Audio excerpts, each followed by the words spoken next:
Praise the Lord. இன்றைய தியானம் பிரசங்கி 3ஆம் அதிகாரம் 1 முதல் 12 வரை.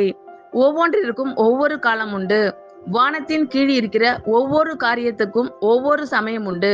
பிறக்க ஒரு காலம் உண்டு, இறக்க ஒரு காலம் உண்டு, நட ஒரு காலம் உண்டு, நட்டதை பிடுங்க ஒரு காலம் உண்டு, கொல்ல ஒரு காலம் உண்டு, குணமாக்க ஒரு காலம் உண்டு, இடிக்க ஒரு காலம் உண்டு, கட்ட ஒரு காலம் உண்டு, அழ ஒரு காலம் உண்டு, நகைக்க ஒரு காலம் உண்டு, புலம்ப ஒரு காலம் உண்டு, நடனம் பண்ண ஒரு காலம் உண்டு, கற்களை எரிந்துவிட ஒரு காலம் உண்டு, கற்களை சேர்க்க ஒரு காலம் உண்டு, தழுவ ஒரு காலம் உண்டு, தழுவாமல் இருக்க ஒரு காலம் உண்டு, தேட ஒரு காலம் உண்டு, இழக்க ஒரு காலம் உண்டு, காப்பாற்ற ஒரு காலம் உண்டு, எரிந்துவிட ஒரு காலம் உண்டு, கிழிக்க ஒரு காலம் உண்டு, தைக்க ஒரு காலம் உண்டு, மௌனமாய் இருக்க ஒரு காலம் உண்டு, பேச ஒரு காலம் உண்டு, சிநேகிக்க ஒரு காலம் உண்டு, பகைக்க ஒரு காலம் உண்டு, யுத்தம் பண்ண ஒரு காலம் உண்டு, சமாதானம் பண்ண ஒரு காலம் உண்டு.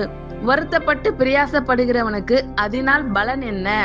மனுபுத்திரர் பாடுபடும்படி தேவன் அவர்களுக்கு நியமித்த தொல்லையை கண்டேன். அவர் சகலத்தையும் அதீனதின் காலத்திலே நேர்த்தியாக செய்திருக்கிறார். உலகத்தையும் அவர்கள் உள்ளத்திலே வைத்திருக்கிறார்.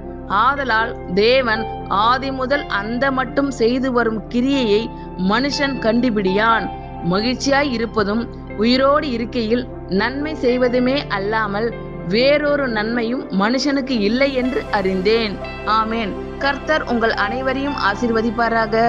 God bless you all.